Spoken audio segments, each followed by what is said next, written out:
Hi everyone, it's QuickyBaby and welcome back to World of Tanks, and today's video is going to be all about doing everything that you possibly can to be able to win the battle that you're in, irrelevant of what the situation requires. So at the start of this game, I'm letting my team know that I'm taking the hill by force. It's nice to see the 257 in my chat getting also behind me saying, copy that, after you. I like it. I like it when teams kind of communicate at the beginning, get a little bit motivated. When I'm playing the bat chat on mines, it's all about trying, at least in my opinion, to be able to pressure the hill. Now, you shouldn't do this if you think that there's so many vehicles on the enemy team that you're not going to be able to handle. And the bat chat will have this awkward period of having about 5 or 10 seconds where it won't actually be managed to reload, or even maybe more like 10 or 15 seconds where the enemy tanks are going to have chances to be able to unload on it. However, once the bat chat is loaded, then it's got that 1950 damage magazine. This is the ultimate 1v1 assassin. And now that I've managed to get it up here, I'm hoping, oh, profit time, let's lock the tracks down on that Super Conqueror and go to town on the rear of his vehicle. But no, now pretty much most vehicles in the game seem to have more track hit points than ever. It's become harder and harder to be able to lock your opponents down. So unfortunately for my VZ55, either I was spotted and he drove out next to me, or his camera rating is not good enough to be able to avoid the shells on the enemy team. And that's why there's only really enough room for one tank here. But when that Peugeot 66 is below me shooting up at my turret, there's not even enough room for one tank in that position. Okay, so now 28 seconds left before the enemy team are going to sneak a cap on encounter. And I saw that we didn't have any heavy tanks or tank destroyers that are in those positions, and so I guess it's up to me. When you slide down a slope, you have to try and turn your tank sideways, but even still, the big fat front of the bat chat means that I take 625 damage, and we've got 8 seconds left, and we have to drive out in front of an FV405. Luckily, they miss us, and with 2 seconds left until the enemy team would have capped in the first couple of minutes of this game, we've managed to get into the cap circle, and thank goodness that FV4005 missed, as that means that we can deliver that bat chat magazine. Happy I held that mag there, and now, with the cap circle blocked, we can be an anchor for our team to hopefully be able to push back. And it looks like the Leopard prototype got in, reset the cap. The VZ55 also is getting in to be able to reset the cap in this situation. And I'm not sure if we really needed the heroics there from those two players to be able to reset the cap circle, but I'm not complaining because this game was literally 2 seconds from being lost. I did not realize just how darn good this position was hiding in here. The Peugeot 66. Was this the same one that was shooting up at me earlier? Well, I'm in a different position now, buddy, and you aren't getting shots into the side of my turret from down below. What an incredible little nook to hide your tank in. And this is where playing a compact tank like the bat chat, definitely not as compact as it used to be in World of Tanks. It's more of a fat chat now than the kind of like the fit chat that it used to be back in the day. But still, enough to be able to hide into this position. And it looks like I just avoided a shell from the T-54 towards my side as well. And I'm happy that I didn't try and get greedy and hold that last shell. But unfortunately for me, oh god, Peugeot 65, come on team, back me up! Oh, thank you so much. So, by forcing the enemy to have to come around the corner and attack us there, we actually managed to get a couple of kills back, even though it looks like the enemy STR-V103B manages to shut down the Jagdpanzer 100 on our team. And suddenly, even though we're down by a couple of thousand hit points, we're actually up a tank. And do you know what I was thinking when I was playing this game? I was kind of having flashbacks to the way that the cap circles work when you're playing in gosh, why can't I even remember it now? It's that irrelevant now that tier 9s are in it, right? Front line. Yeah, that game mode that Wargaming, at least in my opinion, really smashed the fun away from this season, and I really hope that they reconsider putting only tier 8s back in it for next year.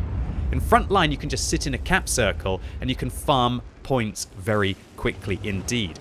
It's a real shame in World of Tanks that if you're in this kind of a situation where you're interrupting multiple vehicles on the enemy team in an encounter circle, you're not really getting too much benefit from it directly, but sometimes you're doing things for the good of the game and to be able to get more from it later on. And why should you need to have a medal pinned on yourself? Why should you have to have that kind of instant game gratification where you should be getting the satisfaction yourself over the fact that you've managed to make it into position and you're locking down the enemy's progress.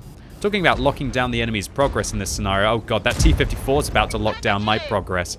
Live and drive like a donkey, but it looks like he's actually firing high explosive anti-tank rounds there, or maybe high explosive rounds, as they fail to go through the wall. I actually need to correct myself. Now high explosive rounds can go through walls, but high explosive anti-tank rounds can't. So maybe that's what the T-54 was doing, and oh, disaster strikes. An ally, a K91 PT, just overturned their vehicle. I guess maybe he was trying to ask for help, or maybe trying to get some shots. The result is that unfortunately, that is another Tier 9 tank destroyer that has turned into a pancake. That's like me on pancake day, you know, when you're trying to flip your pancakes and it doesn't really go too well, yeah. Or it's the rule of toast, right? You get toast, you butter it, or put some kind of topping on. Maybe you Americans love peanut butter. I personally like Marmite. Google it if you don't know what it is. But trust my Norwegian friend, one of my best buddies, Ike. He had it for the first time and he said it tastes like dead ants. Well, I guess I like eating dead ants for breakfast. The rule of toast, right? That when you drop it, it will always land on the buttered side, or the peanut side, or the Marmite side in my case. And it looks like that was also the situation with the K91 PT.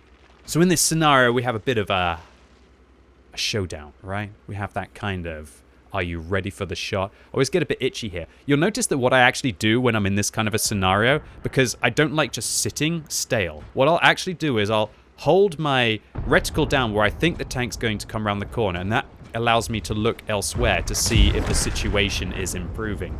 And that still allows you, at least the majority of the time, to kill the tank when they come around the corner because it is the position that you're going to fire as a vehicle. After thousands of games in World of Tanks, you realize that, and oh, looks like I managed to get the jump on the T-54. One of the reasons why I love to set up the bat chat how I have.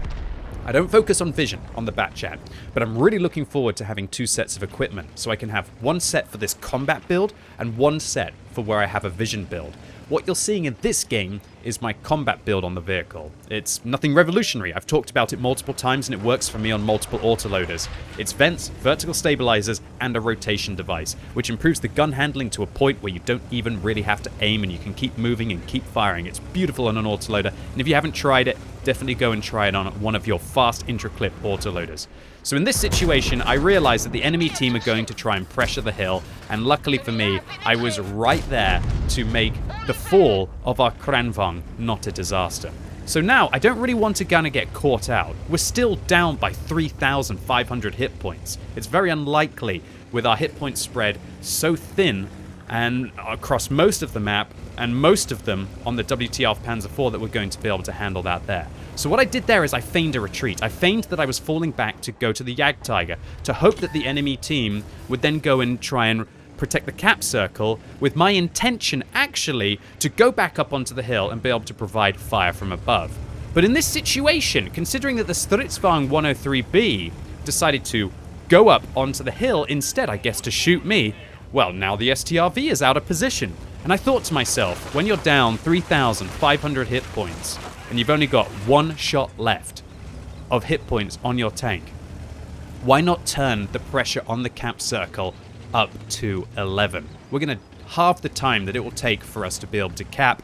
And on encounter, let me know if you do this in the comments down below, but you can be very relaxed when you see that the counter is like 50 seconds, 60 seconds. You think you got all the time in the world, but when that second tank goes in, suddenly it's like all panic mode. And that's exactly what happened here. And with 4 seconds left, 3 seconds left, 2 seconds left, 1 second left, I was absolutely chuffed, ladies and gentlemen, boys and girls. So much so that I decided to go and take a cheeky shot at the Stridsvagn 103B, who I thought would be sitting up in that position. And even if he killed me in that stage, it wasn't likely that they were going to be able to also take out the entirety of a WTF Panzer IV in the 5 seconds that they have. Because even if you kill something in the cap circle, after it's finished, the game is done. The game is won in that situation. And so there you go. That is the BatChat 25T doing exactly what the BatChat is good for. Playing recklessly, but still with an air of purpose and getting into all the situations that you can and just being that super dangerous 1 versus 1 vehicle. And with a lot of luck, like we had earlier on in the game with the FV4005 that still lays over there like a wreck to a battle lost with that bad RNG for the FV4005. You know what? To the victor, the spoils. Sometimes the bad RNG happens to you, and sometimes it happens to the enemy team. One thing that's very important, however, is to realize and notice when you got fortunate. And I definitely did in that scenario. But here's the thing. Even if you've only got a 1 in 10 chance of getting through the situation alive, to then give your team a 1 in 10 chance to be able to win the situation, I'll do that every single time, because that's what playing to win is all about. And while I've had some good games, really good games in the last couple of days, this one, while we take a look and we see that it's definitely far from the most impressive result statistically. As we can see here, 5,000 damage is nice, but not even 1,000 base experience, because we capped out with a lot of hit points left on the enemy team. This was one of, if not my favorite wins over the last probably couple of months. One thing I don't like to see, however, is where the list of tanks that I've dealt damage to, I also see myself. But I had to take that damage. Well, maybe if I'd slipped a little bit more sideways, I could have avoided it, but time was of the essence. And if I turned a little bit more and maybe tracked myself, maybe that would have been the 2 seconds that I didn't have to be able to get into the cap circle.